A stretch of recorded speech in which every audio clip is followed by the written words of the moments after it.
আপোনাৰো কুকুৰৰ দৰে একেটা গুণ আছে নেকি? যদিহে আছে, আপোনাৰ পত্নী থাকিব সদায় সুখত। জানো আহক কি একেটা গুণ।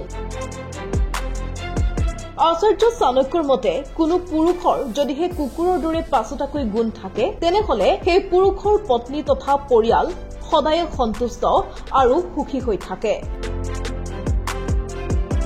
চাণক্যৰ মতে প্ৰত্যেক জন্তুৰ দ্বাৰা কিবা নহয় কিবা এটা শিকিবলৈ পোৱা যায়। প্ৰত্যেক জন্তুৰে নিজৰ সুৰক্ষা প্ৰণালী থাকে যি অন্য জন্তুতকৈ বেলেগ হয়। গতিকে জানি লওক আহক যে কুকুৰৰ কোন কেইটা গুণ যিসমূহ পুৰুষৰ মাজত থাকিব লাগে। প্ৰথমে পুৰুষজনে যিমানেই উপাৰ্জন নকৰক কিয় সেই উপাৰ্জনেৰে ভালদৰে ঘৰখন সুন্দৰকৈ পোহপাল দিয়া, যিমান পায় সিমানতে সন্তুষ্ট থকা। যিজন পুৰুষে অলপতে সন্তুষ্ট হৈ পৰিয়ালক ভালদৰে ৰাখিব পাৰে তেওঁৱে সৰ্বোত্তম। যেনেকৈ কুকুৰে অলপ পালেই সন্তুষ্ট হৈ পৰে বা অলপ খায়েই সন্তুষ্ট হৈ পৰে, সেইদৰে পুৰুষেও যিমান মৰম পায় সিমানতে সন্তুষ্ট হ'ব লাগে। অথবা অধিক ধনৰ লোভত পাপ কৰিব নালাগে। দ্বিতীয়তে সতৰ্ক হৈ থকা।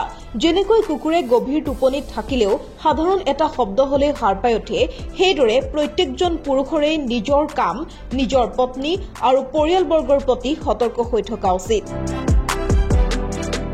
যিমানে গভীৰ টোপনি নহওক কিয় নিজৰ পৰিয়ালক ৰক্ষাৰ বাবে সদায় তৎপৰ হৈ থাকিব লাগে।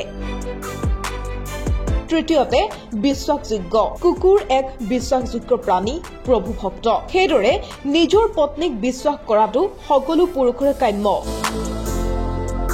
নহলে আজিৰ পুৰুষে নিজৰ পত্নী থকাৰ পাছতো আন মহিলাৰে সৈতে সম্পৰ্ক স্থাপন কৰে।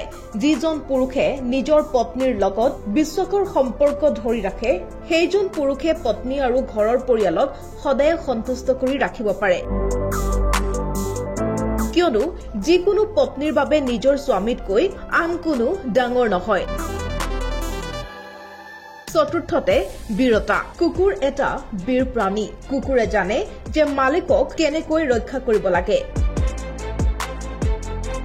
মালিকৰ বাবে কুকুৰে নিজৰ প্ৰাণ পৰ্যন্ত বলিদান দিব পাৰে। সেইদৰে যদি এগৰাকী পত্নীৰ স্বামীয়ে নিজৰ পত্নীক ৰক্ষা কৰিবলৈ নিজৰ প্ৰাণলৈও ভয় নকৰে তেনেহলে অতি ভাগ্যশালী হয়। কিয়নো সেই পত্নীগৰাকীয়ে এগৰাকী বীৰ স্বামী পাইছে যিয়ে নিজৰ জীৱনকো তুচ্ছ জ্ঞান কৰি নিজৰ পত্নীক ৰক্ষা কৰিব পাৰে। সেয়েহে প্ৰত্যেকজন পুৰুষে এই গুণকেইটা মনত ৰাখি নিজৰ পত্নীক সন্তুষ্ট কৰিব পাৰে। নিউজ ডেস্ক, প্ৰতিবিম্ব লাইভ।